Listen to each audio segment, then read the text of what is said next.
Login করার পর আপনাদের সামনেও যদি এরকম সামথিং ওয়েন্ট টু রং এই ধরনের একটা নোটিশ শো করে, তাহলে আপনি কিভাবে আপনার ফেসবুকটি রিকভার করবেন বা ঠিক করবেন, আজকের এই ভিডিওতে আমি আপনাদের বলবো। তবে তার আগে আপনাদের জানা দরকার কেন এই নোটিশটা আপনাদের আসছে।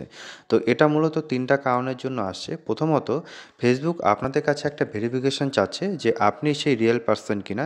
সেই ভেরিফিকেশনটা আপনি যদি ঠিকঠাকভাবে না করাতে পারেন, তাহলে কিন্তু এই সামথিং ওয়েন্ট টু রং এটা একটা আসে। দ্বিতীয় কারণ যেটা, সেটা হচ্ছে যে আপনি বারবার সেই ভেরিফিকেশনটা ভুল করছেন এবং বারবার ট্রাই করে যাচ্ছেন।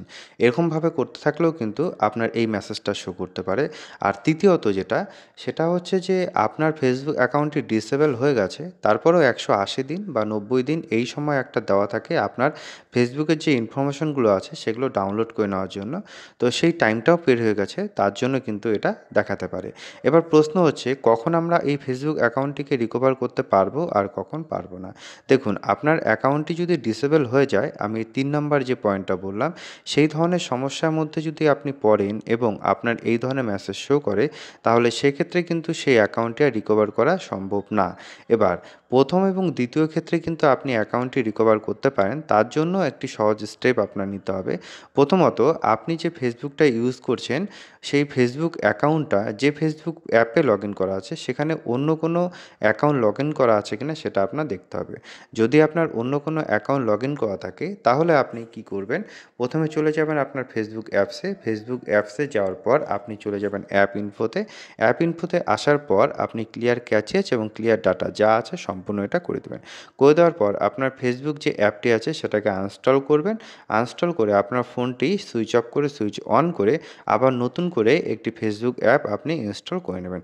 এবার আপনার ইনস্টল করে নেওয়ার পর আপনি যে অ্যাকাউন্টটি লগইন করতে চাচ্ছেন, শুধুমাত্র সেই অ্যাকাউন্টটিকে লগইন করবেন। দেখবেন তারপরও আপনার সামথিং ওয়েন্ট টু রং এই ধরনের মেসেজ শো করবে। এবার আপনি যেটা করবেন, আপনি সেই অ্যাকাউন্টটিকে ৪৮ ঘন্টার জন্য ছেড়ে দেবেন। আর সবচেয়ে ভালো হয় আপনি যদি ওই অ্যাকাউন্টটি ৪৮ ঘন্টার জন্য একদম না লগইন করেন। এবার ৪৮ ঘন্টা পার হয়ে গেলে দেখবেন যে আপনার যে অ্যাকাউন্টটি আছে সেই অ্যাকাউন্টটি আপনার কাছে আবার ভেরিফিকেশন চাচ্ছে।